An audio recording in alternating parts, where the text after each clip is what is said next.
The Tao of Self-Confidence, Episode 148. Welcome to the Tao of Self-Confidence, where I share stories of courageous women finding their inner journey to self-confidence 5 days a week. Want to learn how you can change your inner beliefs and attitudes? Download a free copy of the ebook by visiting thetaoofselfconfidence.com. Well, hello, friend. Welcome to the Tao of Self-Confidence, where I share stories of amazing women who have discovered their inner journey to self-confidence. I'm your host today, Sheena Yap Chan, and today I have a phenomenal woman on. Today she is, an online business coach and also an entrepreneur, and she's here today to share her story about self-confidence. She's one of the most sweetest ladies you'll ever meet, online and in person, because I've met her in person and online. So without further ado, I'm going to introduce you to Caity Hunt. Caity, how are you today? Maybe you can fill in a little bit more about yourself to the listeners. Yeah, totally. I'm so honored to be here, Sheena, and thank you so much for having me. And I am a online business coach, and I'm also, I'd have to say I'm a wife and a mom first. Of course, that always takes first priority. And I'm just a regular old girl who grew up in Kentucky and at a really young age knew that I wanted to aspire into great things. And, throughout my life, I've been really passionate about health and wellness. And that started at a really young age. It probably started around 6 or 7 years old. And, I was an athlete most of my life, and I ventured into bodybuilding and competing at a really young age in my early 20s. And, for 17 years, I did that as a personal trainer. And I also ran health clubs for a really long time.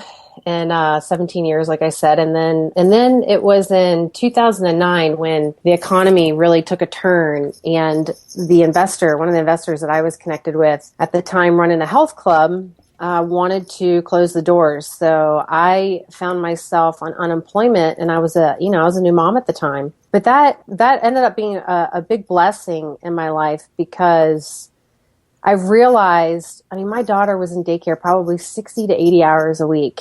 And I started to really take a step back and look, as a new mom, and recognize that this isn't what I wanted for my family. And that, and not only that, but I took time off. I took like a year and a half off, and stayed on unemployment for, I don't know, however long you could collect it.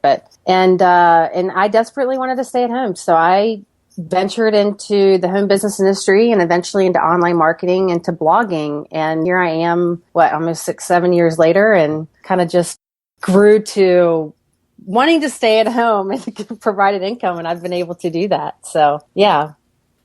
Awesome. Well, thanks for sharing that, Caity. And what would be your favorite self-confidence quote? I have lots of them. And you know what? I think about this question, and I think it's narrowed down to, to be yourself in a world that is constantly trying to make you something else is really one of your greatest accomplishments. And that's by Ralph Emerson. And that really hits home with me, because I find that as a woman, there's a lot of expectations, I think, that we put on ourselves, not just being a wife and a mom. Well, yeah, that just in and of itself, but maybe desiring to be an entrepreneur and, doing bigger things, along the journey, it can be really easy to lose yourself, because maybe you're confused about what you want to do, what you don't want to do, or whatever. So to really be yourself and to stay true to yourself without, compromising who you are, I think that in and of itself, whether or not you go out and build some big, huge business, or you just want to stay at home and provide just an extra income for your family, that is a great accomplishment. So when I really started to think about it, that really hits me the greatest. Thanks. And I love that quote too, because to be yourself, especially like for women, right? There's so many things out there. It's like, oh, you have to be this, you have to be that to be perfect. You have to look like this. And it's crazy, right? We end up losing ourselves in the process of that. So it's really great reminder that, you don't have to be anybody else, just be yourself and not really care about what the rest thinks, right? So thanks for sharing that. And in your own words, how would you define self-confidence? Well, so, once again, self-confidence is, I think, throughout my journey, it's really being truly present with yourself. It's really honoring who you are, and it's understanding that you have an identity, and you were formed and thought about long ago. And that's something that I never knew most of my life. And as I have stepped out into becoming an entrepreneur, I've been able to recognize that, I have to stay true to myself. And in order to do that, I have to really look myself in the mirror and be present, be right there and say, and speak positive words to myself. It's so important to do that. Everybody, it's so important to do that. Because when you really know who you are, you become more and more in tune with your purpose. And then that can really help you walk confidently, in my opinion, into your destiny. It's really honoring yourself, taking care of yourself, in a world that is so noisy, especially because we're becoming so digitized that, we can lose that connection with people. But when we lose it with ourselves, that's when it all goes away. So really I believe being present, and it comes back to, that quote we were just talking about, just to be yourself and honoring that. I really believe that will lead to the greatest self-confidence, is honoring yourself.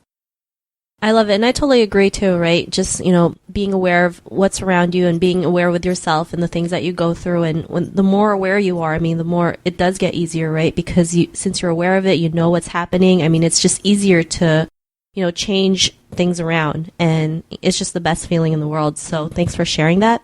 And what was your life like before your discovery of self-confidence?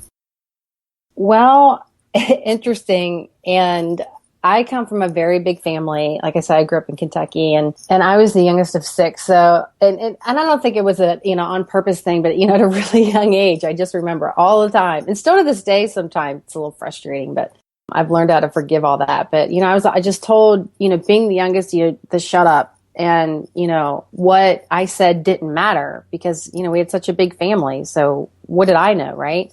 And so that really got to me. I noticed at a really young age, and I did struggle with my confidence, but I was someone that, it was like, here I was, I had a lot of boldness in me, but I also, I never really honored the things that came out of my mouth. So when I would speak up, it's like I didn't honor my own words, and I couldn't speak and I couldn't communicate effectively. And I noticed that at a really young age, and it drove me crazy. And I would think to myself, gosh, I wanted to say this, but it just didn't come out that way. And even as I got a little bit older, it got a little bit better, but it caused me to think less of myself. And it really caused a lot of internal frustration and even some anger too. And I really believe it just came back to not honoring myself. But then I also think about, gosh, wouldn't it be great if they just built at a really young age, in schools, classes just on self-confidence, right?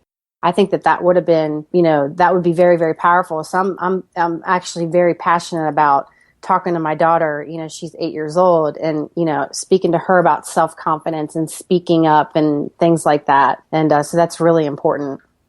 Thanks for sharing that. And I believe too, right? Most of the things that we deal with, come from when we were young. Right? Nobody realized how much that really affects us as adults, right? Because like our subconscious sees that and tries to find things to prove that is true, right? Kind of like maybe when your family told you to shut up, it's like it's telling you, well, whatever you say doesn't matter when it really does. And it's powerful when you can realize it in that way. But not a lot of people even notice that, right? They just sometimes go through life wondering, well, what's wrong with me, or why am I this way, or why am I that way? So, what was that point in your life when you realized that, you can, be confident, you do have something to say, and start honoring yourself more? There were several things that really hit me along the way, but ultimately, a lot of people that know me know that I'm also a minister, which is kind of funny because I was that crazy wild child. And, it was really when I received Jesus in my life, I began to develop a relationship, and I was really led at probably right around 30 years old. I was really led to just pray. I still do a ton of praying. And during that time of, just meditation and spending time with God and really asking him, to show me who I was in the spirit, I began to see things. And it really was a defining moment in my life, not just for myself, but I was like, oh my gosh, everybody else needs to know this, that it's, a lot of people have a religious form when it comes to, a relationship with Jesus or a relationship with God, however people want to look at it, right? Some people don't believe that, and that's fine. But you really have an identity, and he freely wants to show that to you, that you are royalty, and when he began to show me, who I was in the spirit, he really began to show me that I had a boldness, but I also had a heart that was gentle as a lamb, and I believe that that's a lot of people out there, and at that time, it really set me free, and it helped me more and more to be able to open up my mouth. And honestly, when I got in tune with my identity more and more, it was like it's like this connection I had with my spirit. And then it was almost instant, I started to communicate more clearly. It was instant. Awesome. Well, thanks for sharing that. And, after that discovery, what was your life like now? Oh, geez. I have to say the biggest thing is I no longer desire this acceptance from others, even though it's a bonus. And I love to honor others and accept others, because I believe that we're created to have relationships, and we're created to have healthy relationships. And I believe acceptance is important, but there's no longer this need or this desire to have to prove who I am to somebody else, because I've become more and more confident with who I am, and needing praises from people just got completely washed away, and in a healthy way. You know what I mean? It's not in a way where it's like, oh, well, I don't need you. And, I went through that stage too. And I realized that's unhealthy as well. It's when you really get to that place where it's like, you know what? I'm accepted, and that's what matters. When you really accept yourself, it just completely, in my opinion, opens up a whole new world. And it also helps your relationship bloom, in my opinion. Thanks for sharing that. And I agree too, right? I mean, everything has to start with you, whether, loving yourself, accepting yourself, honoring yourself. I mean, if you can't do that for yourself, how do you expect other people to do the same, right? And yeah, it's totally when you have that, when you can finally see yourself and accept yourself for who you are, it means there's just this magic that happens, and people are more drawn to you because it's you do have this confidence, you can do whatever it takes or whatever you want, whatever it is out there that you want to do. So, I really love what you shared. And, if the woman who's listening to your episode, she may be on her own journey to self-confidence, what would be that one tip you would give to her? Definitely would be you can really have it all. You really can as a woman. You can have a healthy marriage. You can run a multi-million-dollar empire home and a business and all that kind of stuff. But you can't do it all.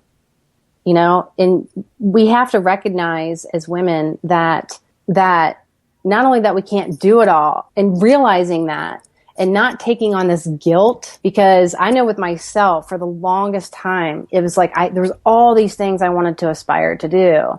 But then it's I had to have everything perfect in the home, and I had to have this, and I had to have that. I mean, you need to, when they say, it takes a village to raise a child, it's really true. It takes a village to raise a woman. I mean, you need help. You need to reach out and ask for help, and not allow guilt, not allow shame, not allow that you can't do everything and be everything to everyone. And you have to really, really walk in that. You have to lay out those healthy boundaries, because guilt, it truly is the worst way to live, and it'll make you go backwards immensely in life. And it'll crush your self-confidence. So just recognizing that you can do it. You can have it all, but you can't do it all. And so, and one other quick thing is if you struggle with that, I tell everyone, just like I have coaches and I have mentors. I tell people, if you struggle, if you're a aspiring mom or even whatever, and you want to run a business and you have kids and you have all these things going on,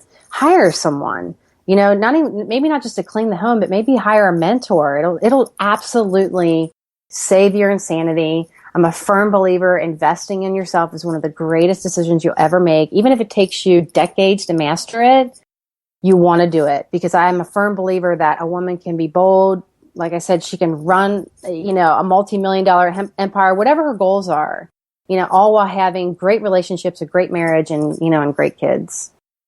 Great advice, and I totally agree, right? I think society, kind of ingrains that, women have to be all roles, the mother, the working mom, the sister, the daughter. And it's impossible to do all those things. And like you said, you can have it all, but you can't do it all. And that's what gets people frustrated, and then it's like they shut down and not want to do anything. So I really love that advice that you gave. And Caity, if our listeners want to get to know a little bit more about you and what you do, is there any links or social media profiles we can connect with?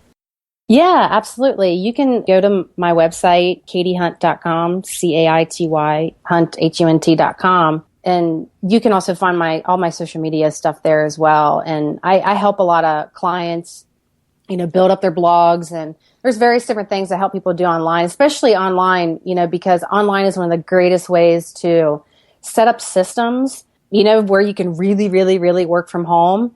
And so that's what I do. I help a ton of women, help them set up their business, whatever they're passionate about. I made my way into the home business industry, and I still help home business owners, but it's not even just that. It's people really with anything. So yeah, you can just go to my website and find me there. And I have tons of free stuff that I give away. And I'm getting ready to launch some new things, some new products to really help people take their business to a new level online. So I'm excited about it. Awesome. We're pretty excited too. Can't wait to check that out. And to our listeners, if you want to connect with Caity, you can also head on over to thetowofselfconfidence.com and search for Caity's name. Her show notes will pop up along with everything else we talked about. And I really want to thank Caity for taking the time to share her journey with us. So thank you so much. Yeah, no, it was so awesome to be here. I'm just truly honored. Thank you for having me, for sure.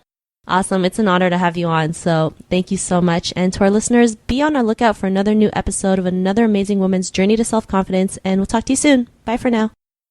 Thank you for joining us on another episode of The Tao of Self-Confidence. Visit thetowofselfconfidence.com for links to everything we chatted about today, as well as killer resources, gifts, and so much more. Subscribe to The Tao of Self-Confidence on iTunes or Stitcher to hear more stories of amazing women finding their inner journey to self-confidence.